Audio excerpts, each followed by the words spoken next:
Hello friends, मैं दीपक वर्मिश्र आप सभी का बहुत बहुत स्वागत करता हूं अपने फेसबुक पे, अपने यूट्यूब पे आपका बहुत बहुत स्वागत है।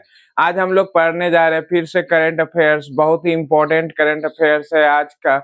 और आज हम लोग देखेंगे आपका 22 मार्च, 23 मार्च और 24 मार्च का जितना भी करंट अफेयर्स होगा, इम्पोर्टेंट सारा करंट अफेयर्स होगा, उन सारे करंट अफेयर्स को आज हम लोग देखेंगे, जो कि सभी कॉम्पिटिटिव एग्जाम्स के लिए बहुत ही बेहतरीन करंट अफेयर्स है, इम्पोर्टेंट करंट अफेयर्स है। इस टाइप का करंट अफेयर्स आपको प्रत्येक एग्जाम में उठता है, चाहे वो यूपीएससी हो, एसएससी हो, रेलवे हो, दरोगा हो, बीपीएससी हो, बिहार पुलिस हो, आर्मी हो, नेवी हो, डिफेंस सेक्टर, सभी जगह सभी एग्जाम में करंट अफेयर्स का वैल्यू बहुत ही मात्रा में होता है। चाहे वो बीपीएससी टीचर हो, चाहे कोई भी एग्जाम हो, सीटेट हो, बीएड हो, सभी टाइप के एग्जाम में, जितने भी एग्जाम में है उसमें आंख कान मूंद के इसका तैयारी कीजिए आप। करंट अफेयर्स का बहुत ही बेहतरीन तैयारी होता है और करंट अफेयर्स का बहुत बहुत इम्पोर्टेंट क्वेश्चन एग्जाम में भी आता है।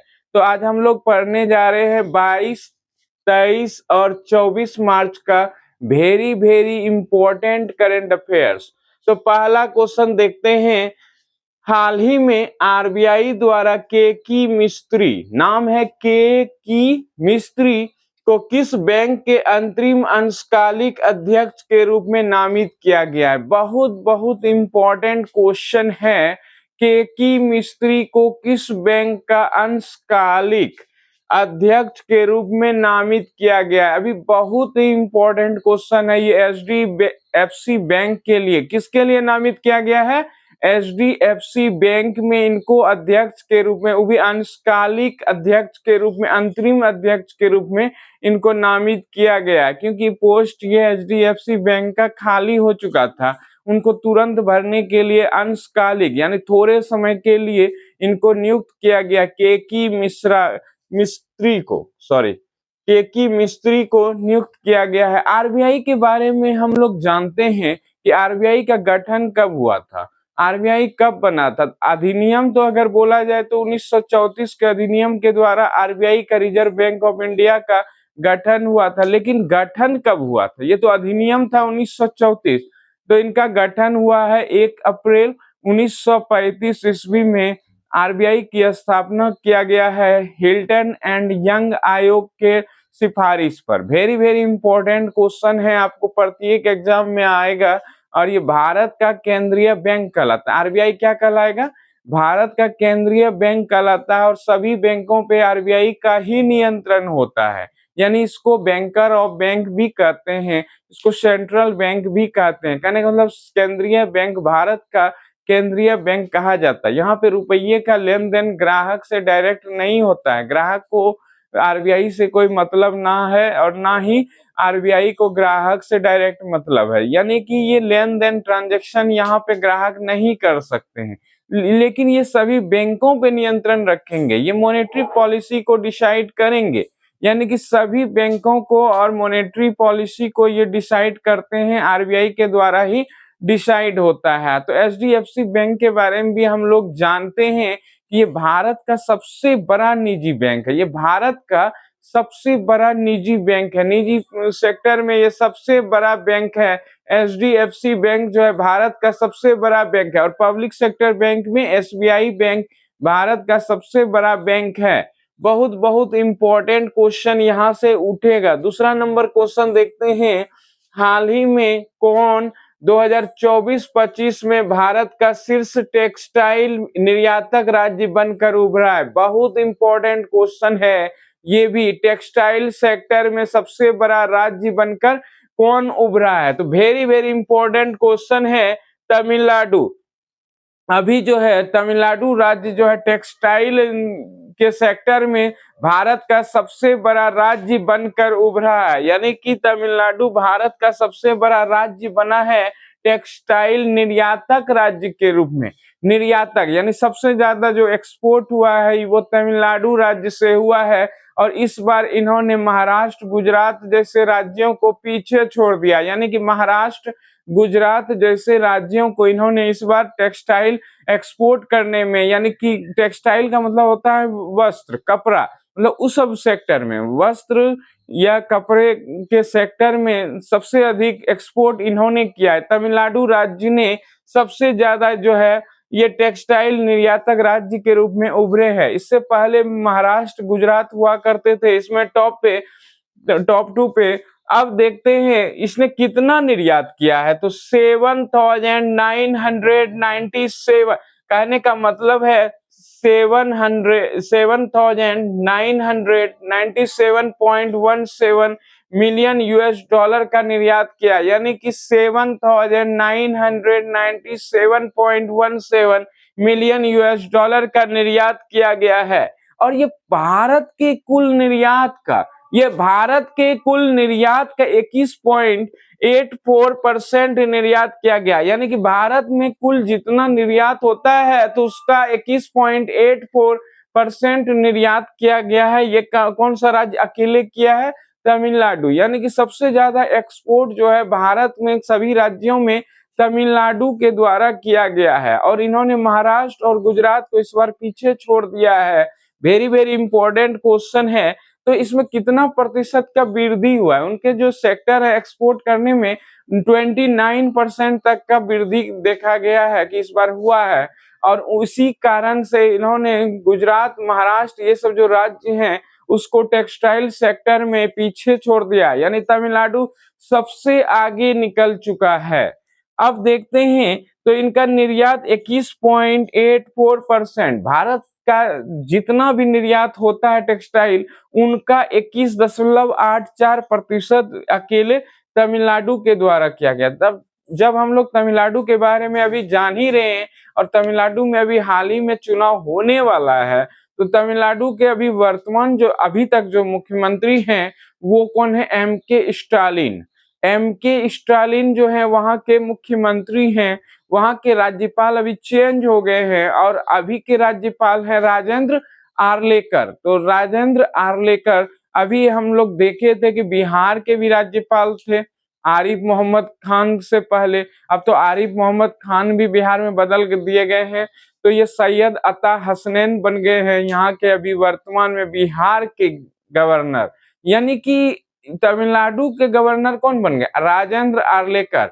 बहुत कुछ दिन पहले आरिफ मोहम्मद खान से पहले वो बिहार के गवर्नर थे, अब बन गए हैं कहाँ के? तमिलनाडु के नए गवर्नर राजेंद्र आर्लेकर। और तमिलनाडु के बारे में हम लोग जानते हैं कि इसकी राजधानी है चेन्नई, और तमिलनाडु जो है फेमस है लौंग के सबसे बड़े उत्पादक राज्य के रूप में तमिलनाडु आता है। मतलब लौंग का सबसे बड़ा उत्पादक राज्य तमिलनाडु है। बहुत बहुत इंपॉर्टेंट क्वेश्चन, इस टाइप का क्वेश्चन आपको प्रत्येक एग्जाम में उठेगा कि भारत का सबसे शीर्ष टेक्सटाइल निर्यातक जो एक्सपोर्ट करता है राज्य कौन बनकर उभरा है? तो तमिलनाडु अभी वर्तमान में उन्होंने पीछे कर दिया है महाराष्ट्र और गुजरात को। तीसरा नंबर क्वेश्चन, हाल ही में किसने 7 ज्वालामुखी चोटियों पर सबसे कम समय में चढ़ाई करने का रिकॉर्ड बनाया? बहुत बहुत इंपॉर्टेंट क्वेश्चन है। अभी हाल ही में किस भारतीय व्यक्ति ने 7 ज्वालामुखी चोटियों पर, मतलब उसके टॉप पर, तो सबसे कम समय में चढ़ाई करने का वर्ल्ड गिनीज रिकॉर्ड बनाया है? तो ये है भूपति राजू अनमीश वर्मा। तो वेरी वेरी इंपॉर्टेंट क्वेश्चन है। भूपति राजू अनमीश वर्मा है और इन्होंने अभी 7 चोटी, ज्वालामुखी के 7 चोटी पर चढ़ाई करने का वर्ल्ड गिनीज रिकॉर्ड बनाया है। बहुत बहुत इंपॉर्टेंट क्वेश्चन है। इस टाइप का क्वेश्चन आपको एग्जाम में देखने को मिलता है। अब नेक्स्ट आते हैं चौथा नंबर क्वेश्चन देखते हैं। हाल ही में भारत ने किस देश के साथ अरहर और उड़द दाल के आयात समझौते को अगले 5 वर्षों के लिए बढ़ा दिया गया है? मतलब किस देश के साथ अरहर और उड़द दाल पर जो है आयात, भारत जानते हैं कि दाल का भी उत्पादन कम ही करते हैं, जैसे पेट्रोलियम सबका जो है आयात पे निर्भर है, पेट्रोल, डीजल, गैस, इस सब पे ज्यादा भारत जो है आयात पर ही इंपोर्ट करते हैं, दूसरे देशों से लेते हैं।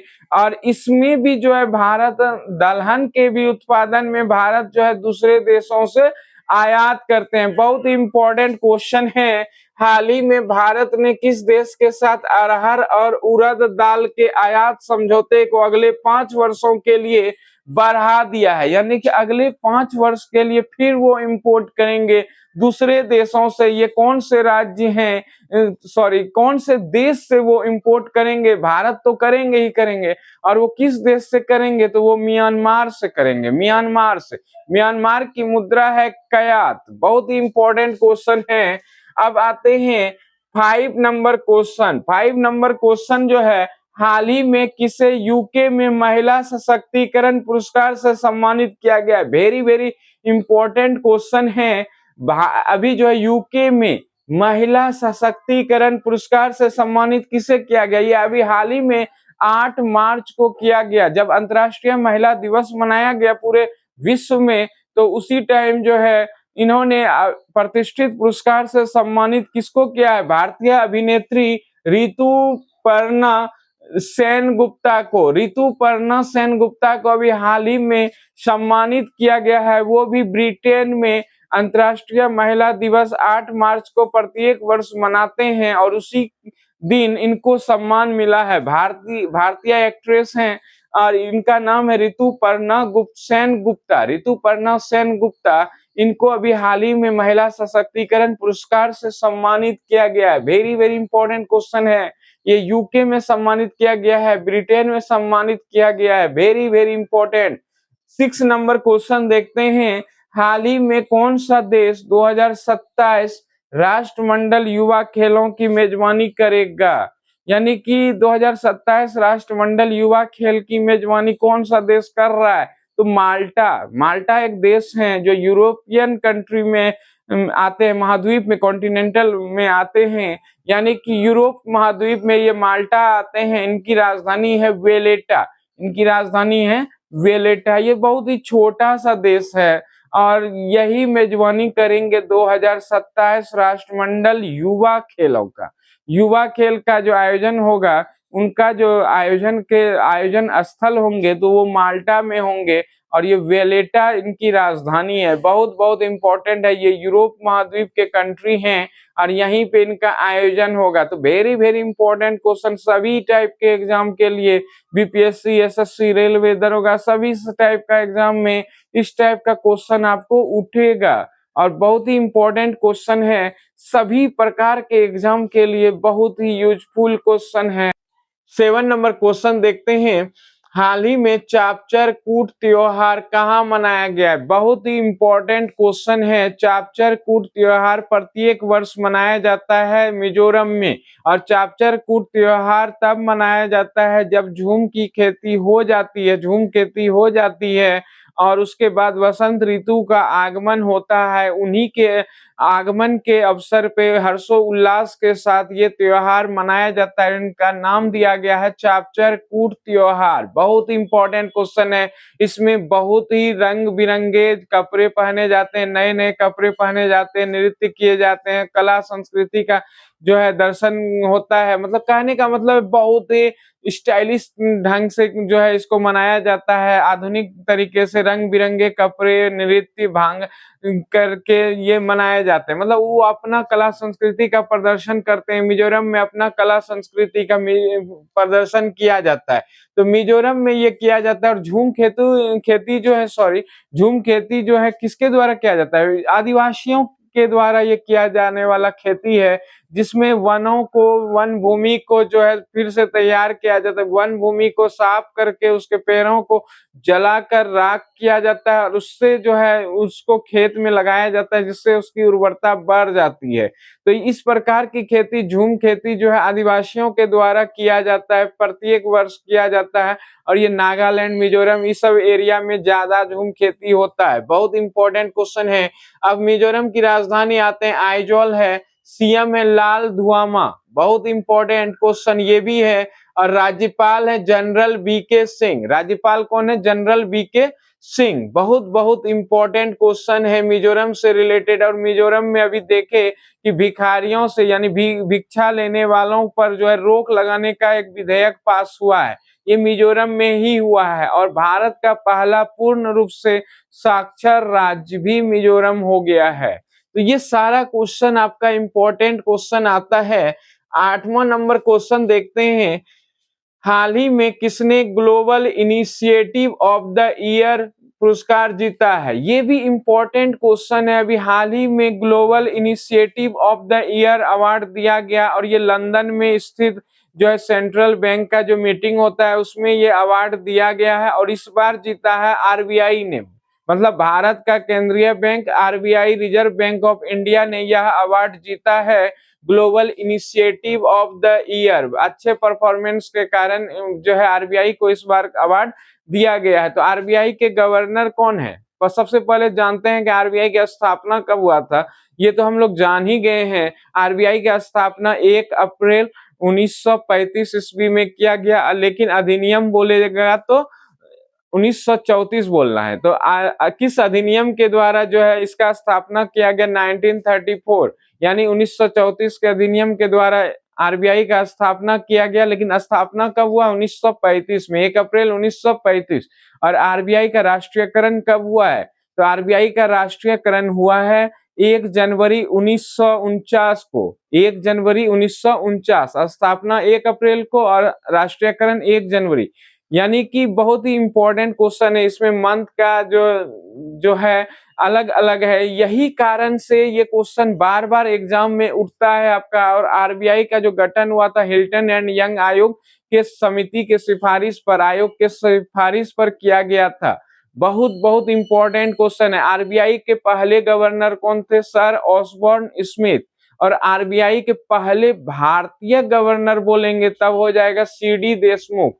सीडी देशमुख। और भारत के वर्तमान में गवर्नर कौन है? 26वां गवर्नर है अभी वर्तमान में संजय मल्होत्रा। इनके साथ साथ वहां पे 4 डिप्टी गवर्नर भी होते हैं। आरबीआई में 4 डिप्टी गवर्नर हैं और 1 गवर्नर है। तो बहुत बहुत इंपॉर्टेंट क्वेश्चन है। इससे पहले 25वां गवर्नर थे शक्तिकांत दास। शक्तिकांत दास इससे पहले गवर्नर थे। और उनसे पहले थे उर्जित पटेल, जिनके समय में ये नोटबंदी हुआ था। 8 नवंबर 2016 में ये नोटबंदी हुआ था। 500 और 1000 को बदले गए थे, उसको हटा दिया गया था। उसके बाद फिर से जो है 500 का नया नोट लाया गया। अब है 9 नंबर क्वेश्चन, हाल ही में किस भारतीय स्क्वैश खिलाड़ी को, मतलब स्क्वैश खिलाड़ी से जुड़े हुए हैं, को वर्ल्ड प्रीमियर स्क्वैश लीग का खेल आयुक्त नियुक्त किया गया? बहुत बहुत इंपॉर्टेंट क्वेश्चन है। हाल ही में किस भारतीय स्क्वैश खिलाड़ी को world premier squash WPS league का खेल आयुक्त नियुक्त किया गया है? ये सौरभ घोषाल को नियुक्त किया गया। अभी हाल ही में सौरभ घोषाल को अभी नियुक्त किया गया है और वो स्क्वैश के बहुत अच्छे खिलाड़ी हैं भारत में। नेक्स्ट है 10 नंबर क्वेश्चन है, हाल ही में रिलीफ योजना के तहत केंद्र सरकार ने कितना फंड जारी किया है? बहुत बहुत इंपॉर्टेंट क्वेश्चन है। ये कितना जारी किया है? यानी कि रिलीफ योजना के तहत एक योजना चलाया गया रिलीफ, और उसमें भारतीय सरकार ने 497 करोड़ रुपया का फंड जारी किया है, जिससे एमएससी खास करके एमएसएमई जो एक्सपोर्ट करते हैं उनको जो है राहत मिलेगा। क्योंकि अभी देखते हैं कि पश्चिम एशिया में जो अशांति छाया हुआ है, ईरान पे जो हमला चल रहा है अमेरिका और इजराइल का, और ईरान भी उनका ताबड़तोड़ जवाब दे रहा है। ऐसा नहीं है कि ईरान रुका हुआ है, ईरान का भी तैयारी पूरा था। इससे तो यही पता चल रहा है कि ईरान का तैयारी उस युद्ध के लिए वो जान रहे थे कि अमेरिका और इजराइल उस पे युद्ध थोपेगा। यानी कि ईरान पहले से अपने तैयारी में था और उसी का जवाब ईरान दे रहा है अमेरिका को, इजराइल को। तो ये युद्ध जो है ईरान भी कभी हार मानने वाले में नहीं है। तो ईरान भी पूरा टक्कर दे रहा है अमेरिका को। अब नेक्स्ट आते हैं, 497 करोड़ रुपया का जो फंड जारी किया है, तो ये एमएसएमई यानी छोटे छोटे सूक्ष्म एवं लघु जो निवेशक होते हैं, जो कि एक्सपोर्ट करते हैं बाहर अपना, वो समुद्री मार्ग में थोड़ा बाधा आने के कारण अभी एक्सपोर्ट नहीं कर पा रहे हैं, तो उसी के लिए रिलीफ दिया गया फंड 497 करोड़ रुपया का। 11वां नंबर क्वेश्चन, हाल ही में legion of honour commander rank से सम्मानित होने वाले पहले भारतीय राजदूत कौन बन गए हैं? तो ये जावेद अशरफ बन गए हैं। बहुत बहुत इंपॉर्टेंट क्वेश्चन है। हाल ही में legion of honour commander rank का ये पुरस्कार होता है, से सम्मानित होने वाले पहले भारतीय राजदूत कौन बन गए? ये फ्रांस में दिया जाता है लीजन ऑफ ऑनर पुरस्कार, और ये कमांडर रैंक का पुरस्कार होता है। और इसमें जो है पहले जो है भारतीय राजदूत जिनको ये पुरस्कार दिया गया, एम्बेसडर जिनको ये पुरस्कार दिया गया है, उनका नाम है Javed Ashraf. Very very important question है। जावेद अशरफ को अभी हाल ही में पुरस्कार दिया गया है लीजन ऑफ द ऑनर पुरस्कार, यानी कि कमांडर रैंक का ये पुरस्कार है जावेद अशरफ को। और बहुत बहुत इंपॉर्टेंट क्वेश्चन है ये भी। अब 12वां नंबर क्वेश्चन देखते हैं।